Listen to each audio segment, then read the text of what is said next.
Asalaamu calaykum waraxmatullahi wabarakaatu. Marhaba arkadaşlar, hoş geldiniz. Kusoo dhawaad channelka Marin Teaching Channel. Magacaygu Maryam waaye. Soo dhawo yara mugdi oo malaynaya. I hope inaa ujeedin hadda. Maanta waxaan soo gelinaya cashirkii ah diliimahan waxaan baranaynaa Bir Istanbul efsanesi.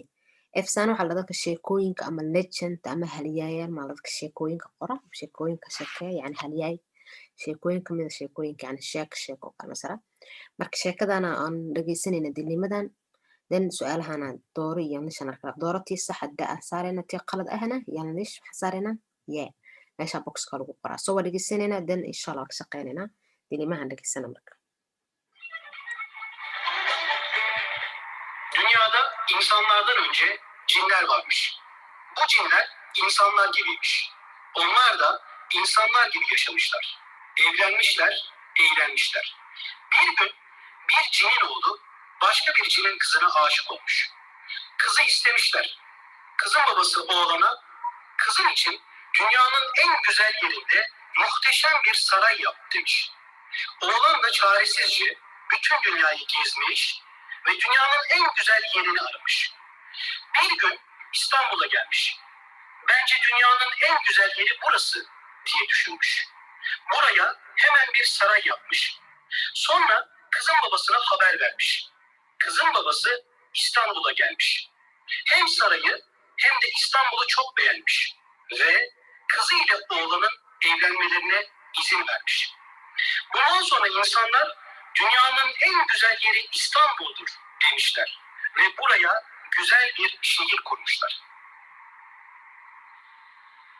marka waa sidaas yani waxay ka sheekeynayaan waagi hore jinni inuu jiri jiray yani jinniyaa noolaan jiray maalin maalmaha kamid a yani sheekada ku saabsan tahay wiil adduunka wiilka maxay ahayd wiil maxaa jira gabar aabeed kasoo doontay marka waxyaabihii uu qabto waxaase ka sheekeynaysaa soo marka la dhageysanayna then markaasaa ka shaqeynayna insha allah.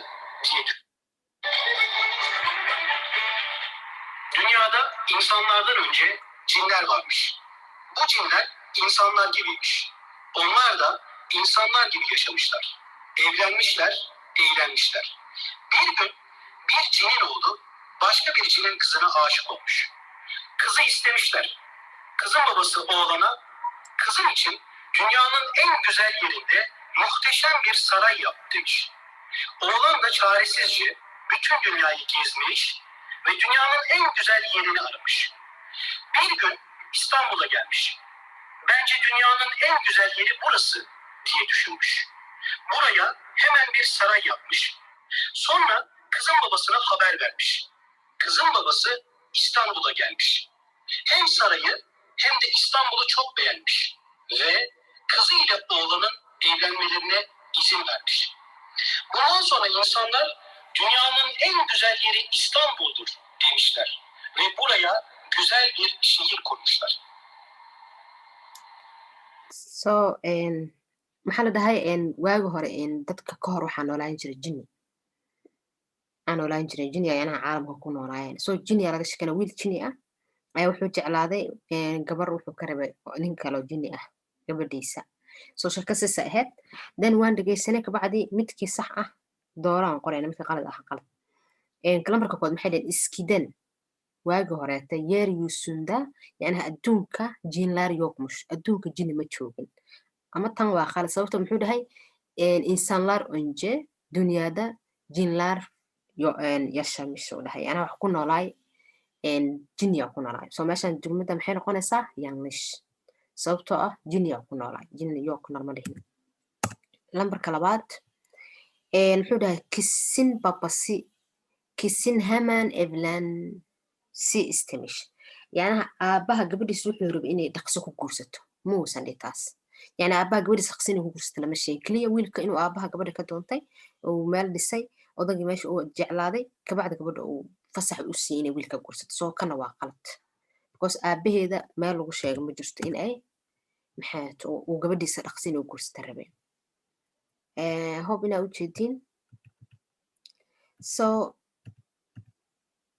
waan soo dhaweeyey dan maxaa la dhahay uj olan dünyaya en güzel yerine bir kulüba yaptırmış meel aad u qurux badan ayuu wuxuu ka dhisay kulub waxaa la dhahaa meel yar oo qurux badan ama buul ama guri oo yacni difference nooc kale ah oo qurux badan adduunka meesha u quruxda badneed ayuu buul ka dhisaa la dhahaa buul af soomaali saa u garanaya uu ka dhisay so wiilkaa ka dhisay so tan maxay ahayd mise ahayd mise qalad ay ahayd tan waxay ahayd sax sax ahayd so maxay noqonaysaa dooro haddaa imaano dood maxaa la dhahaa kisin babasi istanbula beanmish gabadha aabaheeda istanbul wuu jeclaaday ama saraya hij beanmamish laakiin sare waxaa la dhahaa af soomaaligeed muxuu ahaa waa ii gambiye meel oo meelaha oo yacni oo boqortooyada ah boqortooyo meel boqortooye ah ayaa waxaa la dhahaa saray so odag waxaa la dhahay istanbul wuu ka helay ama muusan ka helin maxay ahayto meeshii qasriga ala meesha boqortooyada ku nooshahay ayaa maxaa la dhahaa saray yani qasri odag maxaa la istanbul wuu jeclada laakiin saray hij been mamish muusan jeclaanin waa been maxaa la dhahaa odag istanbul wiilka markuu gurigii dhisay wuxuu u wacay odagii hem istanbul hemda saraya jog beanmish ay sheekada ahayd so halkaan nalama dhihin waa qalad marka tan inuusan jeclaanin nalama sheeg wuu jeclaada baa la dhaha labadaba wuu ka helay istanbul iyo saas sheekada ahayd haddaa dhegeystay so kan waa yanglish isagana waa qalad maxaa kusoo haray pesh maxaa la dhaha kisin babasi kizinin olanla evlenmesine izin vermiş yacnaha gabadhiisa wuxuu fasax u siiyey inay wiilka kursato waa saxtane wiilka marka uu odaga uu ka helay istanbul iyo saraydii wiilka uu dhisay qasrigii gabadhiisa fasax u siiyey inay ninka kursato so maxay noqonaysaa dooro nambarka ugu dambeeya jinlar jiniga buwasjini istanbulda kurmuşlar waxay istanbul ka dhiseenaa dhahay buwasji ay ka dhiseen buwasji waxaa la dhahaa dhuunta yani dhuuna horta buwas la buwasjini waxaa la dhahaa istanbul meesha isku xirta oo buundada ah ayaa maxaa la dhahaa buwas so buwasji meeshaas camal ay ka dhiseen istanbul ay ka dhiseen to taas waa been maxaa la dhahay bir şehir kurmuşlar ana dhaha istanbulda jinlar istanbulda bir şehir kurmuşlar waxay ka dhisteen magaalo ay sheekada ahayd laakiin buwasji sheekada laguma sheego soo tanna waa yanglish so I hope inaad fahanteen cashirka qaybtan kaloo ku xigto waxaa jirto yasmahan qaybtan yasaha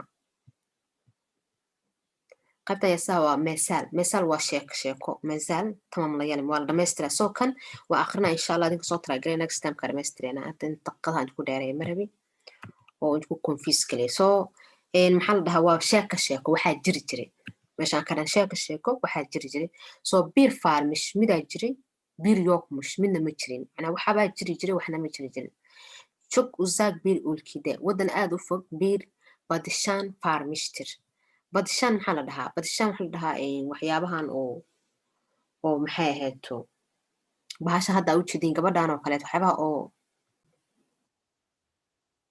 waa suldaan yani badishan waxaa la dhahaa suldaan so jog uzak bir ülkede wadan aad u dheer bir badishan farmish waxaa ku noolaay suldaan bu badishanin çok güzel bir kizi varmış ninkan oo suldaanka ahna wuxuu haystay ama lahay gabar aad u qurux badan ayuu lahaa bu kis gabadha oo macnaha suldaanka dhalaa laga sheekeynaya berilardan daha güzel waxay ka qurux badan tahay sheekooyinka aad maqshan yani sheekooyinka ka qurux badan tahay meleklardan daha tadliymiş waxayna sidoo kale tadli macaana waa la dhahaa quruxna waa loo adeegsadaa waxay sidoo kale kasii qurux badneed malagyada ka qurux badneed kis bir gun gabadha maalin allamish way oysay masmaafi waxaa la dhahaa buluugga dhaagga ah gob yuusu yani cirkii buluug dhaagga ahay da ununla beraber allamish ayadoo la ooyay yani cirkiyaab la ooyay ora quruxdeeda kulaha kis gabadhii deer gun maalintii kalena gulmush way dhoola cadaysay way qosashay gob yuusu cirkiina ununla beraber ayada si wada jir ayuu gulmush ula qoslay buukisin gabadhan guzaaliine quruxdeeda heerkees biliyormush qof walba wuu yaqaanay quruxdeeda fee ulkidaki heerkees wadankan qof kasto wadankan ku noolna una ashikmish wuu jeclaaday sinkin qofkii oo sinkin waxaa la dhahaa oo taajir ah fakiir iyo midka faqiirka ah heerkees qof walba ununla evlenmek istiyormush inuu ayada guursadoo rabay yani faqiir iyo taajirba inuu ayada guursadoo rabay babasi gabadha aabaheedna kizine gabadhiisa çok seviyormuş. Aada u jeclaa. Onu mutlu etmek için. Su ayada uga farxiyo her şey yapıyormuş. Wax walba u samayn jiray gabadhiisa uga farxiya. Fakat laakiin ama kız hiç mutlu değilmiş. Gabadha laakiin wax farxad ah ay lahayd macnaha farxaddan maysan haysan. Aabaheed wuu jeclaa inuu farxad wax walba u samayso u farxdo. Laakiin gabadha wax farxad ay haysta ma laha. Junku aa la marka junku adaa la dhahaa inaad sii dhamaystirtid maxayse u faraxsaneen laba jumladaa la rabaa inaad ku dartiin so insha allah hadda kama hor dhacaya adinkan soo try garay maadaama sheekada aan sharxay junku maxayse u faraxsaneen adinkaa lamaka rabaa inaad dhamaystirtiin so cashirka intaas kusoo gabagabaynaynaa waa ku mahadsantihiin daawashadiina soo aqriya soo dhamaystira labada jumlada haafka iyo jumladan kale kusoo dara insha allah saasay ku dhammaanaysaa meeshaan kunashmahana maxaa la yidhi shihir misle ilgili bir efsaane aan la talin magaaladeena efsaane ama sheekooyinkan yani la xiriira aan ka sheekeyno so adigu sheeka oo ciyaalnimada xitaa lagaaga sheekeyn jiray wadanka dhacday magaaladeena ka dhacday unbaa kasoo sheekeynaysa oo sidaan oo kale hadda sida daliimahoo kale ahaa soo hob inaa fahanteen waa ku mahadsantiin daawashadiina cashirka intaas kusoo gabayn gabaynaya assalaamu calaykum waraxmatullahi wabarakaatu kurishmaku saree